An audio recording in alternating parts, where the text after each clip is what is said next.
Hi, I'm Ullman. Welcome to Parenting, Navigating Everything, the channel where we equip and empower you as a parent to navigate all aspects of parenting in this modern culture we live in today.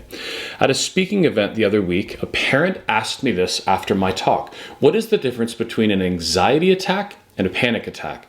The truth is that most people use these terms interchangeably. Both anxiety and panic attacks are intense, overwhelming emotional and physical experiences. I always use the example that it's like you take a grenade, pull out the pin, and it explodes inside you, except it's emotions that explode, and then you have a ton of other physical issues that arise as well. But even though we use these terms interchangeably, they are actually different experiences. Anxiety attacks come from a stressor.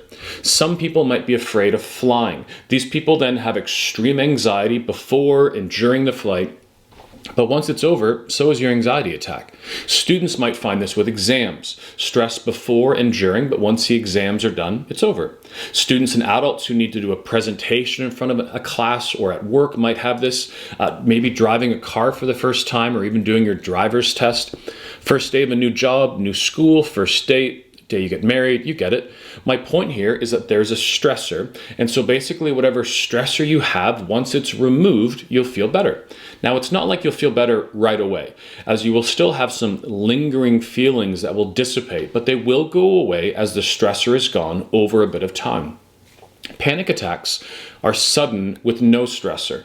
I've had panic attacks alone watching TV at a Toronto Blue Jays game, driving in my car, speaking. Like recently I had one of my biggest panic attacks 10 minutes before I had to go on stage to speak. Now for me, after 2,000 plus presentations, this is not fear of speaking that triggered this. It's just for me kind of random. Now for me, having a panic attack before I have to speak is one of the worst times possible. Every speaking date since then, my brain begins to kind of say that there's something scary about speaking, even though there isn't. The neural pathways that get set are fascinating with our brains. This time I was just talking to someone and then a wave swept over me. My heart rate went from 60 to 155 and fear and panic, etc. filled my thoughts, and a cascade of symptoms and physical manifestations showed up. Now I will say here that if you're having a panic attack, it is a sign that something is wrong. Even though we cannot clearly connect it with like a stressor, it's showing us that something in your body is not right. Is it long-term stress? Lack of sleep, poor diet, overscheduling, I don't know. What might it be?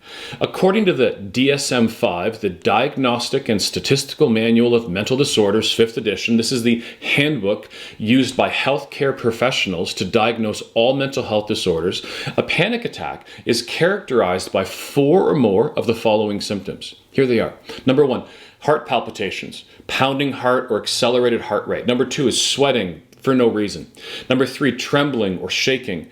Number 4, sensations of shortness of breath or smothering, feeling of being choked, chest pain or discomfort. Number 7, nausea or this abdominal distress. 8, feeling dizzy, unsteady, lightheaded or faint. That's my worst symptom. Number 9, feelings of unreality, derealization, or being detached from oneself, depersonalization. And number 10, fear of losing control or going crazy. 11, fear of dying. 12, numbness or tingling sensations. And 13 is chills or hot flushes, kind of either extreme. My last panic attack had 11 of these 13 symptoms. You can also have many other symptoms. Things like goosebumps, feeling like crying and emotions and confusion, and many, many others. The reality is this, that both anxiety and panic attacks are not good.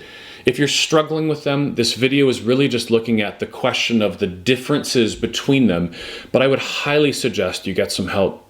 Go see your doctor and make sure that there is nothing physically wrong with you, and go see a counselor to get some strategies on how to walk towards freedom from all of these struggles, whether anxiety attacks or panic attacks. I'd love to hear any thoughts you have on this. I'll talk to you soon.